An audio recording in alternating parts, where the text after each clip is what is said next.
The sword comes down in an arc so fast it screams through the air, and the Saracen warrior, veteran of a dozen campaigns, survivor of sieges that broke other men, doesn't even have time to register what's happening before his blade shatters. Not deflected, not parried, shattered. The Templar knight who struck the blow doesn't pause, doesn't celebrate, just moves to the next target with the mechanical precision of a man who's done this 1,000 times.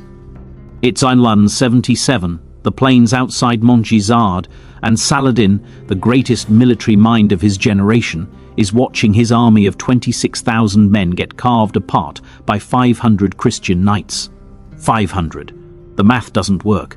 It can't work. But the screaming, the dying, the absolute chaos unfolding in front of him says otherwise. What made these warrior monks so utterly terrifyingly effective at killing that they became the single most feared fighting force of their era? The answer isn't what you think. It's not about faith, though faith played a part. It's not about courage, though they had that in abundance.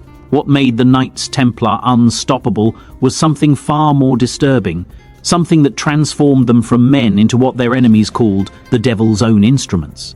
You're about to discover how a band of warrior monks became the most lethal fighting force in medieval history, and why their methods were so effective that modern special forces still study them today. Let me take you back further to where this begins. Jerusalem, 1119. The city pulses with pilgrims, thousands of them streaming through streets that haven't seen Christian rule in centuries. They've traveled across continents, survived storms and bandits and disease, driven by devotion to walk where Christ walked. And they're being slaughtered. Not in the city itself, there the Crusader kingdom maintains order, but on the roads. The mountain passes between the coast and the holy city have become killing grounds. Saracen raiders know the pilgrims carry everything they own. They know these travelers are exhausted, poorly armed, spiritually exalted, but tactically helpless. The attacks come at dawn or dusk or in the dead of night when exhaustion makes people careless.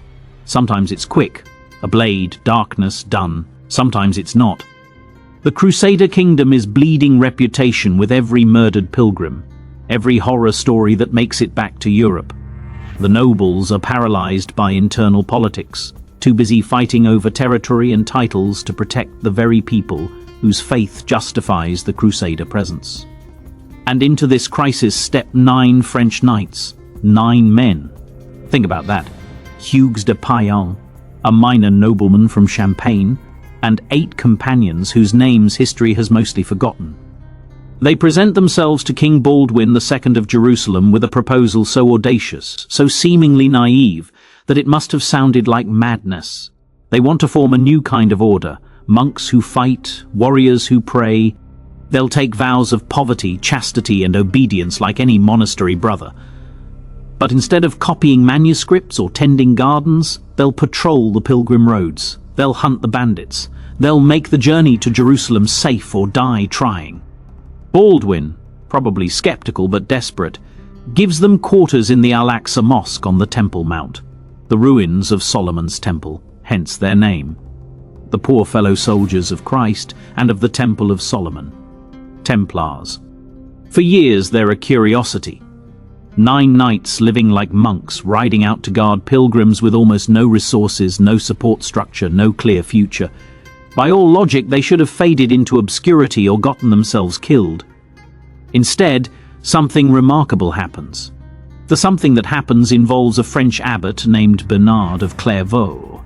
And to understand why that matters, you need to understand the crisis these 9 knights represented to medieval Christianity.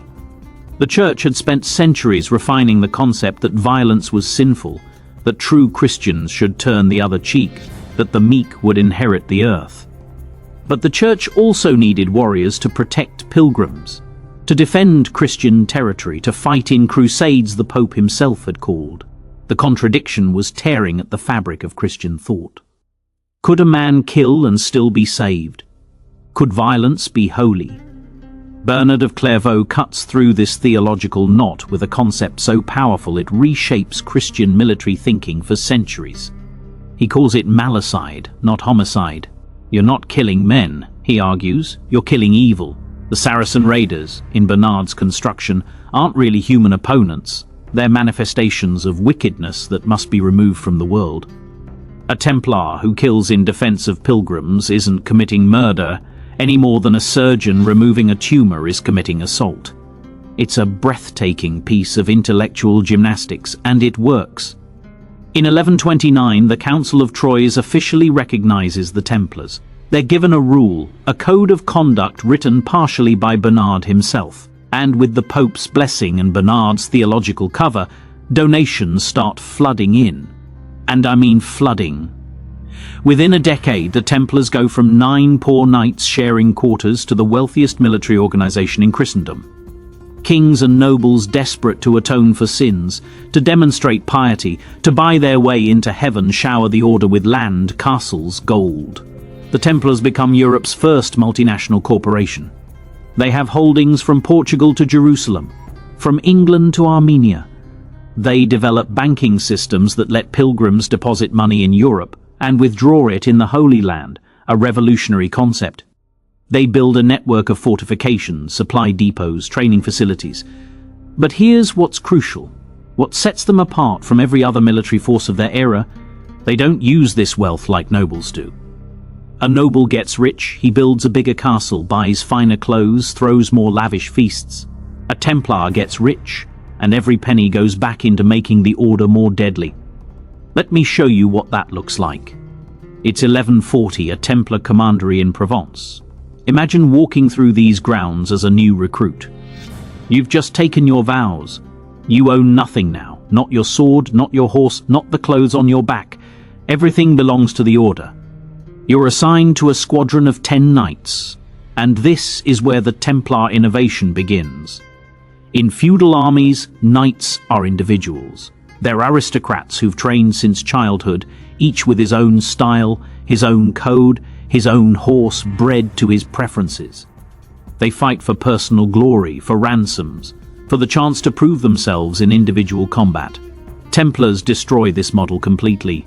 Your squadron trains together every single day, not when it's convenient, not when you feel like it, every day. And the training isn't about learning to fight. You already know how to fight. That's why they accepted you. The training is about learning to fight as a unit, as a weapons system. The drills are brutal and specific. You practice charging in formation until you can maintain perfect spacing at full gallop. You learn to wheel and reform without verbal commands, reading the banner signals that coordinate movement across a battlefield. You spend hours drilling the technique of lance impact, not the jousting strike you might see in tournaments, but the devastating, concentrated blow of 10 lances hitting the same section of an enemy line within a 2-second window. The Templars understand something that most medieval commanders don't. A cavalry charge isn't about individual bravery, it's about transferred kinetic energy. A single knight hitting an infantry line might break through if he's lucky and skilled. 10 knights hitting the exact same spot at the exact same moment don't break through, they don't break through, they detonate. The infantry line doesn't just break, it disintegrates. Men are launched backward, bones shatter. The psychological effect is catastrophic. But here's the detail that reveals how far the Templars take this. Your horse trains with you. Not just any war horse, a destrier specifically bred and trained by the order. This animal is conditioned to the sound of steel, the smell of blood, the chaos of combat. It knows exactly where to position itself in formation. If you fall, if you die, another knight mounts your horse and it continues fighting without missing a beat. The Templars are creating interchangeable parts in an era when the very concept doesn't exist. Your equipment is equally standardized. White mantle, only full knight brothers get this, and the regulation is strict. White wool, red cross over the heart, no decorations, no personal heraldry. The psychological warfare in this is subtle and brilliant. Every Crusader knows what a white mantle means. Every Saracen warrior knows. When white mantles appear on the battlefield, they don't announce, here's individual Knight the 10th, son of Lord Y. They announce, the Templars are here. It's the difference between fighting a person and fighting an institution. Your armor is maintained to exacting standards by the order. Your weapons are replaced when they dull, not when you can afford replacements. And here's what this creates. absolute reliability. In feudal armies, a knight's effectiveness varies wildly based on personal wealth. Rich knight has the best armor, finest weapons, strongest horse. Poor knight makes do with hand-me-downs and hopes for plunder. In battle, this creates a spectrum of capability. Templars eliminate the spectrum. Every knight is equipped identically. Every knight is trained identically. Every knight is equally lethal. When you face Templars, you don't face individuals, you face a machine. But the real innovation goes deeper than equipment and training. It goes into the psychology, the identity, the fundamental understanding of what these men are. Let me show you this through the Battle of Montgisard, because it's here that everything I'm describing comes together in the most spectacular way possible. It's November 1177. Baldwin IV is King of Jerusalem, and here's where the story becomes almost mythical but is absolutely documented. Baldwin has leprosy. He's 16 years old and his face is disintegrating. He can barely grip a sword. He commands maybe 500 knights total, including 80 Templars under Odo de Saint-Amand, and a few thousand infantry. Saladin has crossed into Crusader territory with an army that outnumbers Baldwin's force at least 5-1, probably worse. Saladin isn't some minor raider. He's the Sultan of Egypt and Syria. He's unified the Muslim world in ways his predecessors couldn't, and he's moving on Jerusalem with the confidence of a man who knows the math is entirely in his favor. His army has been raiding the countryside unopposed. Baldwin's forces are scattered, unprepared, strategically helpless. Baldwin makes a decision that should end with his death and the fall of Jerusalem. He decides to attack, not to defend, not to delay, not to fall back to fortified positions, to attack. His council thinks he's insane. The fever from his disease must be affecting his judgment. You don't attack an army 5 times your size with the survival of the Crusader kingdom hanging in the balance. But Baldwin sees something his councillors don't. Saladin's army is spread out, confident, not expecting resistance. They're laden with plunder, their formation is loose, and most critically, they think the fight is already won. Baldwin sends the Templars ahead. 80 knights in white mantles riding hard for the enemy van. And here's where we need to slow down and really understand what happens next. Because this is where Templar training, Templar psychology, Templar innovation all converge into something that changes military history. The Templar charge at Montgisard isn't a chaotic rush. Watch how it unfolds. They approach at a controlled canter, maintaining absolutely perfect formation, 2 wedges, one slightly ahead of the other. Saladin's forward element see them coming, but 80 knights against an army of thousands? The Saracens prepare to absorb the charge, to surround and destroy these fools who've ridden to their deaths. Then the Templars accelerate. Not gradually, explosively, from controlled canter to full gallop in seconds, and the sound of it crosses the battlefield like thunder. 80 destriers, each weighing nearly a ton, hitting full speed in perfect synchronization. The ground shakes, but it's what happens in the seconds before impact that's crucial. The Templars couch their lances in the specific angle they've drilled 10,000 times, not pointing at individual enemies, pointing at a single point in the Saracen line. The lead wedge hits first. Imagine standing in that line. You fought cavalry before. You know how this goes. You take the impact, some men die, then it becomes a melee and numbers win. But this isn't cavalry. This is a battering ram traveling at 30 miles per hour. The lance points converge on a section of line maybe 15 feet wide. The physics are horrifying. The combined force isn't 80 men, it's 80 men, 80 horses, 80 lances, all hitting the same spot within a heartbeat of each other. The line doesn't bend, it explodes. Men in the impact zone are killed instantly, some by lance strikes, others simply by the concussive force. The Saracen warriors directly behind them are knocked down by their own comrades' bodies flying backward. The second Templar wedge arrives before the enemy can process what's happened, exploiting the gap the first wedge created, driving deeper. And then, and this is what separates Templars from every other cavalry force, they don't stop. Normal cavalry hits, penetrates, then gets bogged down in melee combat. Templars reform. They wheel, they regroup, and within minutes they charge again. Same precision, same devastating impact. They're treating the enemy army like a demonstration target, and they do this again and again, each charge killing dozens, each charge creating exponential chaos. The Saracens aren't just fighting men. They're fighting a force that seems immune to disorder, immune to fear, immune to the normal rules that govern combat. And that's when the rest of Baldwin's army hits. The king himself, barely able to sit his horse, raises the true cross, the holiest relic in Crusader possession, and leads his knights into the maelstrom the Templars have created.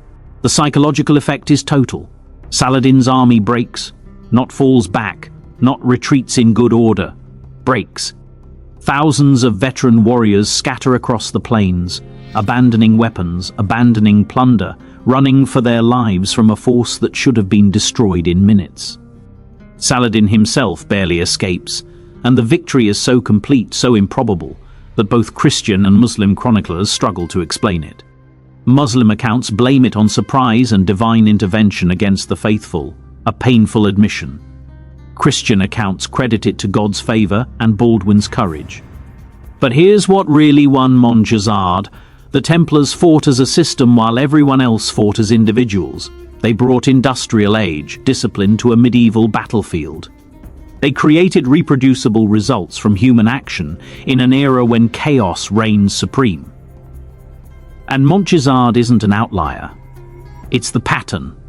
Let me take you to the Battle of Asoph, 1191. Richard the Lionheart, probably the most skilled military commander in Christendom, is marching his Crusader army down the coast toward Jaffa. Saladin knows this. He's been harassing the march for days, trying to draw Richard into a premature engagement, trying to disrupt the Christian formation. Richard refuses to take the bait. He keeps his army in tight formation, infantry protecting the knights' horses from arrow fire, moving with painful discipline. But the pressure is building. Saracen cavalry wheels in and out, firing arrows, killing horses, picking off stragglers. The Christian knights are going insane with frustration. Every instinct of their training, their culture, their identity as warriors screams at them to charge, to strike back, to engage. Richard holds them back. He knows the moment has to be perfect. If his cavalry charges too early, they'll be isolated and destroyed. He's waiting for the moment when Saladin commits his forces, when a charge will be decisive instead of suicidal. But holding armored knights in formation while they're being peppered with arrows is like holding back a pack of fighting dogs on a leash. The tension becomes unbearable. The Hospitallers, another military order, rivals to the Templars, are taking the worst of it at the rear of the column. They're screaming at Richard to give the order to let them turn and fight. Richard keeps refusing. He's watching Saladin's formations, waiting for the tell that means full commitment. And then several Hospitaller knights break. They can't take it anymore. They wheel their horses and charge.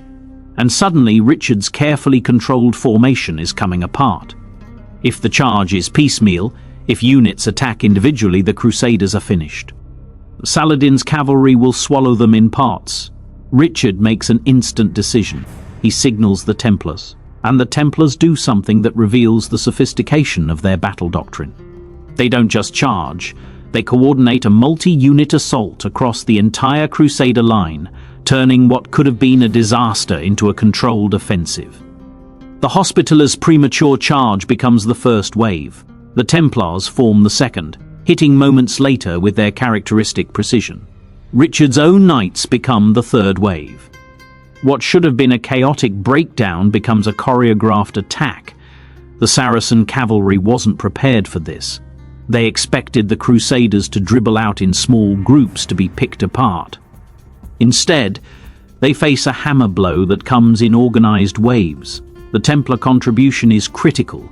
They create the structure that turns reactive violence into effective tactics. Saladin's line buckles, then breaks. The Crusaders win the field, and Richard's reputation as a military genius grows. But ask Richard himself what won Asoph, and he'll tell you the Templars' ability to turn chaos into order, to impose discipline on the madness of combat. This is what makes them invaluable. This is why every Crusader commander wants Templars in their army.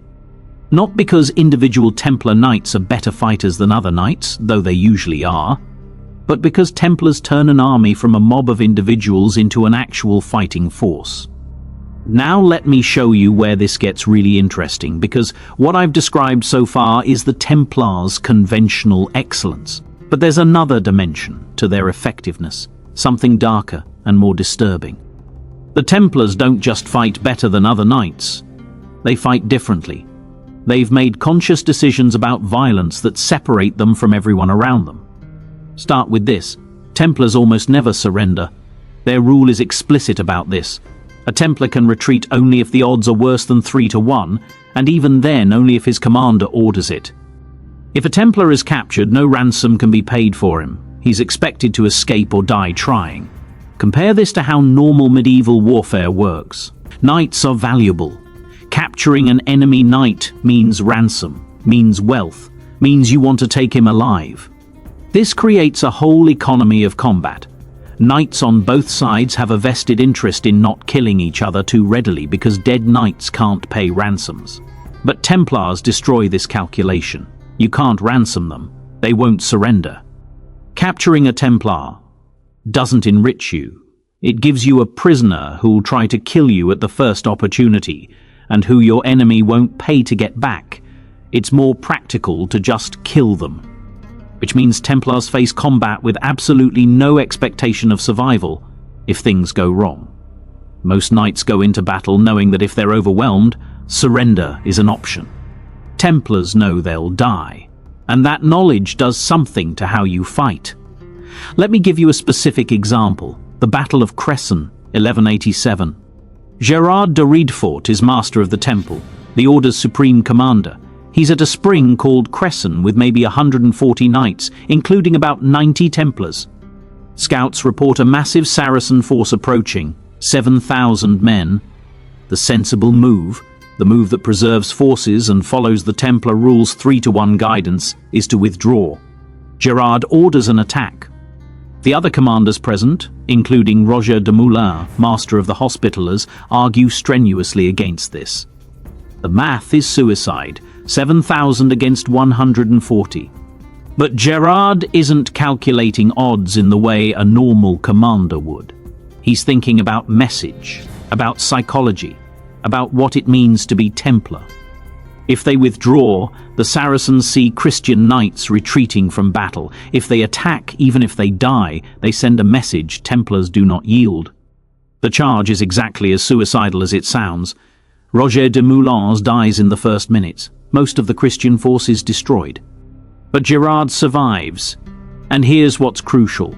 Saladin's force takes significant casualties from a group they outnumbered 50-1. The Templars' tactical doctrine, their refusal to break, their willingness to trade their lives at ruinous exchange rates, makes them terrifyingly effective even in defeat.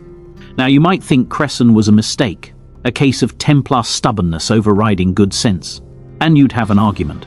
But look at what happens a few months later at the Horns of Hattin, and you'll see the method behind what looks like madness. Hattin is a catastrophe for the Crusaders, arguably the worst defeat in Crusader history.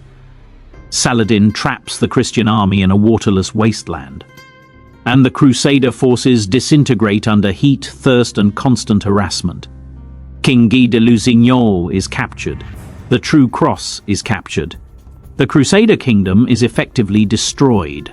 Saladin takes thousands of prisoners, and as per usual medieval practice, he's preparing to ransom the nobles. Then he calls for all the captured Templars and Hospitallers to be separated out. There are maybe 200 of them. He offers them a choice: convert to Islam or die. Every single one of them chooses death. Saladin has them executed on the spot, but not by soldiers. He has Sufi mystics perform the executions, a deliberate gesture meant to show that killing these warrior monks is a religious duty, not just military necessity. The executions take hours. 200 men beheaded one by one while their captured secular comrades watch, and not one converts, not one begs, not one breaks. Think about what Saladin is seeing. He's just won the most complete victory of his career. He's destroyed the Crusader field army.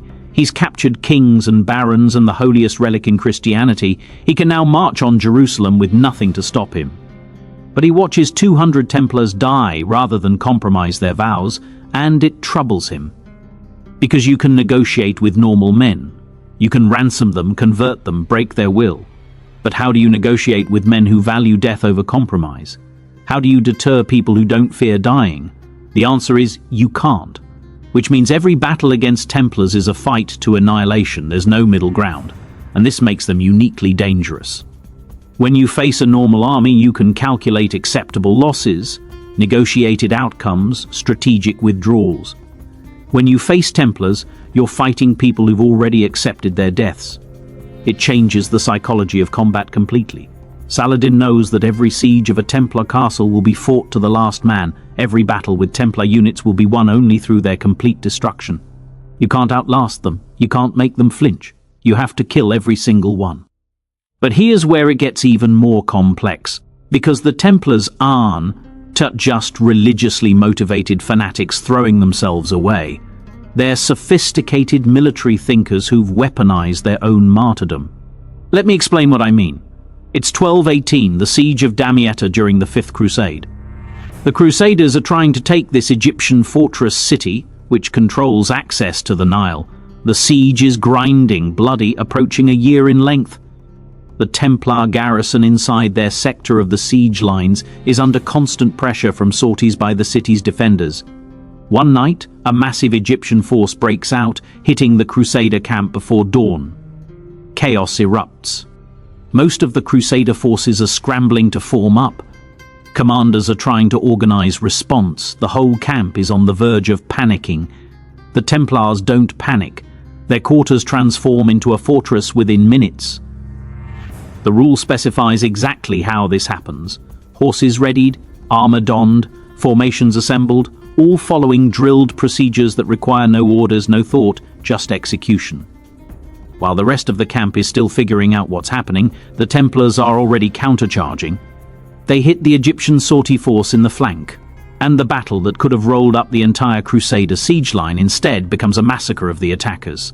The Templars' effectiveness here isn't about individual courage. It's about institutional organization. They've created systems that function in chaos.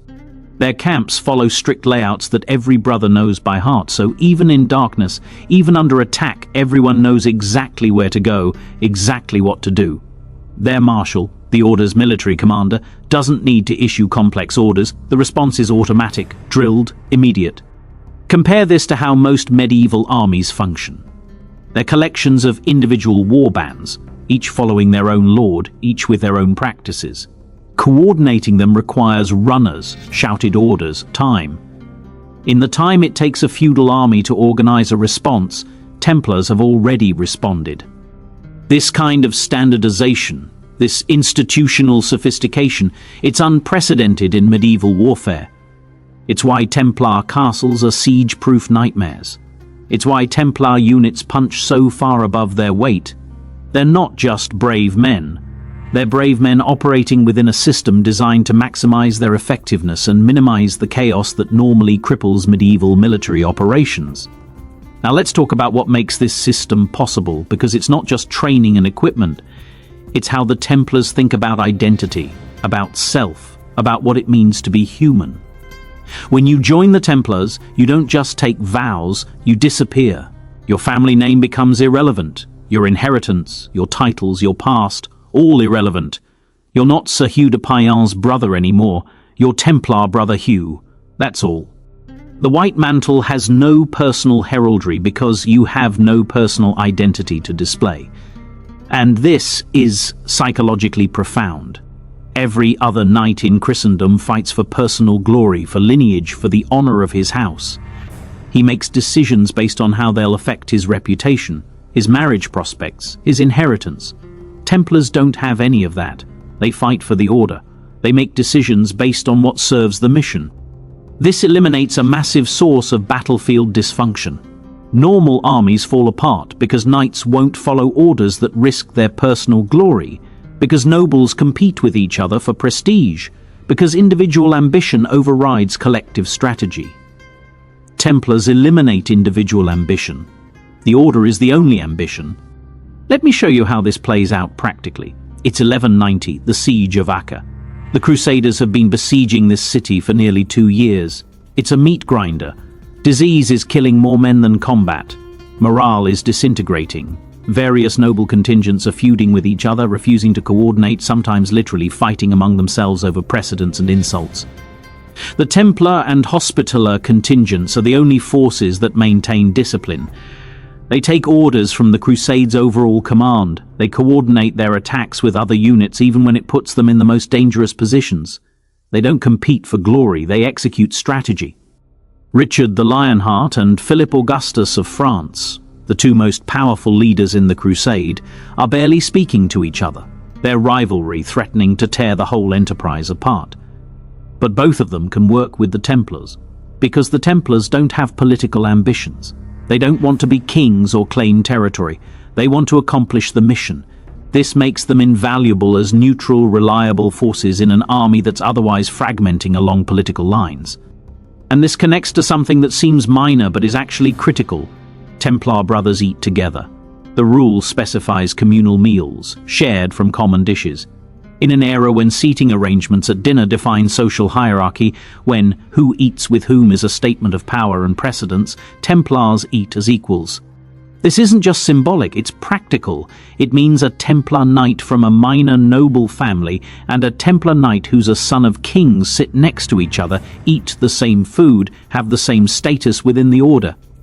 There's no aristocratic pecking order to maintain, no wounded pride when someone of lower birth gives you orders. The order's hierarchy is based on competence and seniority within the organization, not on what title your father held. This is revolutionary. It creates a meritocracy, imperfect, still constrained by medieval assumptions, but more merit-based than anything else in medieval society. And it means the Templars promote and advance based on who's actually good at the job, not who has the best bloodline. But let's get darker, because there's a side to Templar effectiveness that's disturbing.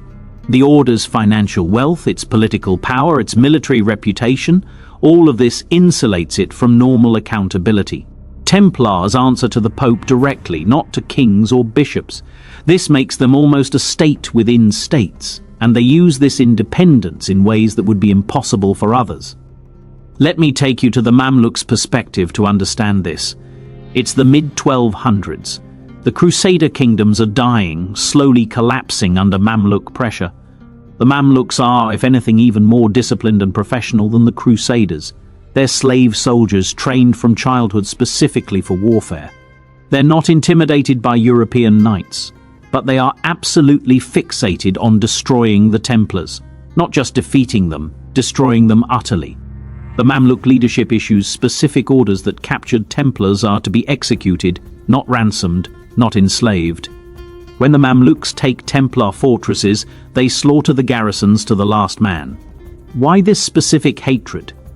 Because the Templars represent something the Mamluks find existentially threatening. The Mamluks are also a military order, also men raised from childhood for war, also subordinating individual identity to collective purpose. They recognize the Templars as mirror images of themselves, Christian ghouls, warrior slaves of the cross. And in that recognition is a fear. If the Templars succeed, they prove that the Mamluk system can be beaten by its own methods. Every Templar victory is a psychological threat to Mamluk identity. So the Mamluks pursue the Templars with a ferocity they don't show toward other Crusader forces. They study Templar tactics, learn from Templar innovations, and ultimately adopt some of those innovations themselves. The utter professionalization of warfare, the emphasis on unit discipline over individual heroics, the creation of a warrior class that transcends tribal or family loyalties, these are Templar concepts that the Mamluks refine and perfect. In a very real sense, the Templars lose militarily but win intellectually. Their approach to warfare becomes the template for professional militaries going forward. Let me take you to Castle Pilgrim, 1220s. This is peak Templar military architecture, and walking through it reveals how the Order thinks about warfare at a strategic level. The castle isn't just a fortress, it's a supply depot, training facility, administrative center, and forward operating base all in one. The walls are thick enough that siege engines are effectively useless. The water supply is internal and abundant. The garrison can withstand a siege of years, not months. But here's what's brilliant. The castle is positioned to control trade routes and disrupt enemy supply lines. It doesn't just defend territory, it projects power. Saracen caravans can't move through the region without Templar awareness and potential interdiction. The castle's design means that taking it would cost an attacker more than the strategic value gained. So it doesn't get attacked. It just sits there, a permanent threat, shaping enemy behavior through its mere existence. This is sophisticated strategic thinking, making the cost of attacking you exceed the benefit, thereby deterring attack without fighting. The Templars build dozens of these castles across the Crusader territories. Each one is a node in a network that lets the Order move troops, supplies, and information faster than any other organization. A Templar brother can ride from the coast to Jerusalem, staying in Templar facilities the entire way, supplied and protected at every stop. This logistical network is what lets the Templars respond to threats with shocking speed. While other forces are still assembling and figuring out how to supply an expedition, the Templars are already in position, already provisioned, already fighting. Modern military theorists look at the Templar logistical system and see the precursor to modern military logistics, the understanding that war is won by supply lines as much as battles. That speed of response is itself a weapon. That infrastructure determines capability. But maintaining this infrastructure requires massive amounts of money, which brings us to the Templars' banking operations. And here we see another dimension of their sophistication. The Templars realize that moving physical gold and silver across vast distances is dangerous and inefficient, so they create a credit system. A pilgrim in Paris deposits money with the Templars there and receives a letter of credit. In Jerusalem, he presents the letter and withdraws funds, minus a service fee. The gold never moves, only paper does. This is revolutionary. It's the foundation of modern banking. But for the Templars, it's also a weapon. They can move money, which is to say military capability, across their network instantly. They can fund operations in the east with deposits made in the west. They can loan money to kings and leverage that debt into political influence. The Templars become essential to royal finances. Kings depend on Templar loans to fund wars, to ransom captured nobles, to maintain their courts. And this gives the Templars leverage that a purely military organization could never have. But this is also where the seeds of their destruction are planted, because the Templars become too powerful, too wealthy, too independent. Kings start to fear them. The church starts to resent them. Nobles are jealous of their wealth and angry at their arrogance. Because let's be honest about this, the Templars are arrogant. They know they're better than other fighting forces. They know they're more disciplined, more effective, more feared. And they don't hide it. They demand precedence on battlefields. They refuse orders from secular commanders they think are incompetent. They operate with a swagger that infuriates people who think birth and title should determine status. The Templars think competence determines status, and they make it known. This wins battles but makes enemies. And when the Crusader kingdoms fall, when the last footholds in the Holy Land are lost and the Templars retreat to Cyprus, the question becomes, what's the point of warrior monks when there's no Holy Land to fight for? Let me take you to Paris, Friday, October 13th, 1307. Before dawn, royal officers move simultaneously across France, carrying sealed orders from King Philip IV. The orders are clear: arrest every Templar in France, seize their properties, secure their treasuries. The arrests are coordinated, swift, brutal. Hundreds of Templars are taken into custody before most of them even know what's happening. Philip's propaganda machine has been preparing the ground for months. Rumors of Templar heresy, of secret rituals, of spitting on the cross. The charges are absurd, fabricated, designed to destroy the order's reputation and justify confiscating its wealth. Philip owes the Templars massive debts. He sees their wealth sitting in Paris, their members answering to the Pope rather than to him, and he decides to solve both problems at once. The Templars are tortured. Under torture, people confess to anything. Templars confess to worshipping false idols, to obscene rituals, to denying Christ. These confessions are then used as evidence of guilt, and the propaganda campaign works. The order's reputation disintegrates. But here's what's crucial. The Templars don't fight back. They could. They have military forces, fortifications, resources. They've spent 2 centuries becoming the most effective fighting force in Christendom. But their vows include obedience to the Church. And when Pope Clement V, under pressure from Philip, officially dissolves the order in 1312, they accept it. Individual Templars resist, argue, protest their innocence. But as an organization, they don't rebel. They don't turn their military expertise against the kingdoms that are destroying them. Some historians see this as proof of their corruption and guilt. If they were truly righteous, why didn't they fight? But others see it as the final proof of their discipline. Their vows mattered more than their survival. They were warrior monks first, warriors second. When the Church said the order was dissolved, they accepted that dissolution, even though it meant their destruction. The last master of the temple, Jacques de Molay, is burned at the stake in Paris in 1314. As the flames rise, he supposedly curses Philip and Clement, calling them to meet him before God's judgment within a year. Both men die within that year, probably coincidence but powerful symbolism. The Templars are gone. Their properties are seized, mostly by Philip, partly transferred to the Hospitallers. Their financial networks are dismantled. Their military expertise is scattered. And for centuries afterward, the Templars become myth. Secret societies claim descent from them. Conspiracy theories place them at the center of vast hidden networks. The historical reality, already extraordinary, gets buried under layers of legend and fabrication. But the historical reality is what matters here. For 200 years, the Knights Templar were the most effective military force in their operational theatre. They achieved this not through size. They never fielded armies larger than a few thousand, but through systematic innovation in training, logistics, organization, and psychological conditioning. They were medieval special forces, and their innovations reshaped warfare. The concept of standardized training and equipment. The idea that unit cohesion matters more than individual skill. The understanding that logistics wins wars. The creation of organizational identity that supersedes personal identity. These are all Templar innovations, or at least Templar refinements that became models for military forces going forward. Modern Special Operations Forces, Navy SEALs, SAS, Spetsnaz, all operate on principles the Templars pioneered: small, elite, highly trained units, standardized procedures, team cohesion over individual glory, willingness to accept high casualty rates in service of mission success. But the Templars also reveal something darker about military effectiveness.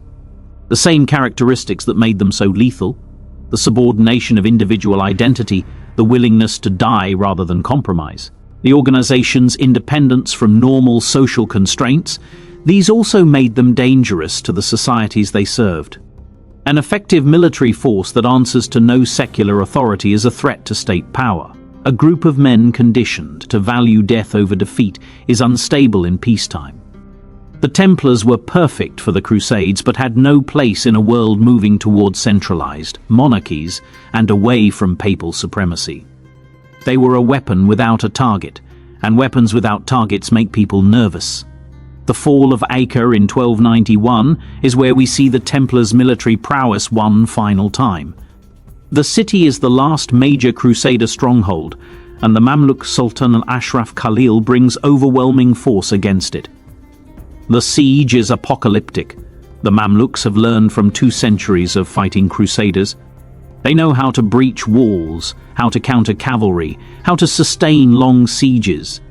The city's walls come down under bombardment from dozens of siege engines. The Mamluks pour through the breaches. The Crusader forces fragment, some surrendering, some fleeing to ships in the harbour, some fighting to the last. The Templar Marshal, Peter de Sèvres, leads the Order's knights in countercharge after countercharge, trying to seal the breaches, trying to buy time for the civilian evacuation. He's killed in the fighting, along with most of the Templar garrison. The Templars' fortress within Acre, their commandery, holds out for 10 days after the city falls.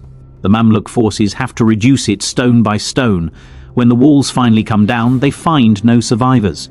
The Templars fought to annihilation, as they always did, as they were trained to do, as their vows demanded. This is what made them so effective. They fought every battle as if it were their last because they accepted that it might be. Other forces calculated survival. Templars calculated victory. Other forces weighed acceptable losses. Templars weighted mission completion. This mindset, multiplied across an organization, applied to every aspect of warfare from tactics to logistics to strategy. This is what made them feared. Not individual courage, which lots of knights had, not faith, which was common, but the systematic application of discipline, training, and sacrifice in service of collective goals. They were, in every meaningful sense, the first professional standing army in medieval Europe. They were maintained continuously, not assembled for campaigns. They trained constantly, not just before battles. They followed standardized procedures, not individual preferences. They served institutional goals, not personal ambitions. And what this tells us about military effectiveness generally across all eras is this: the most powerful military forces are those that can override individual human nature in service of collective action. The Templars did this through religious vows and monastic discipline. Modern militaries do it through boot camp and unit cohesion training. But the principle is the same. Take individuals with all their fears and ambitions and desires and transform them into components of a larger system that functions regardless of individual survival. It's why drill is universal in militaries. It's why unit patches and insignia matter. It's why military organizations are jealous of their reputations and traditions. They're creating identity frameworks that let people function under conditions where individual identity would fail. The Templars took this further than anyone else in their era.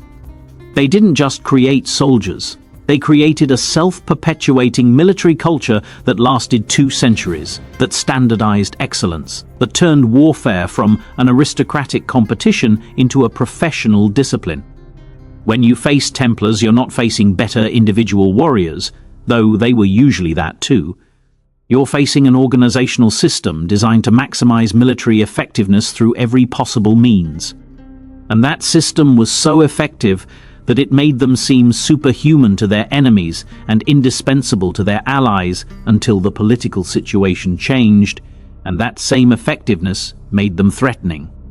In the end, the Templars were destroyed not on battlefields, but by political and economic forces they couldn't fight with swords. Their military excellence couldn't save them from European monarchs who wanted their wealth and feared their power. Their discipline couldn't protect them from torture and false confessions. Their reputation, built through 2 centuries of combat, was dismantled in a few years of propaganda. But their legacy in military history is indelible. They proved that warfare could be systematized, professionalized, studied, and perfected. They demonstrated that organization and training could overcome numerical disadvantages. They showed that morale and cohesion were force multipliers as significant as any technology. Modern military academies study their tactics. Special operations forces recognize them as spiritual predecessors. Military historians argue about their strategies. The question wasn't why Knight Templars were so much better at fighting. The answer is, they turned fighting from an individual skill into an organizational capability.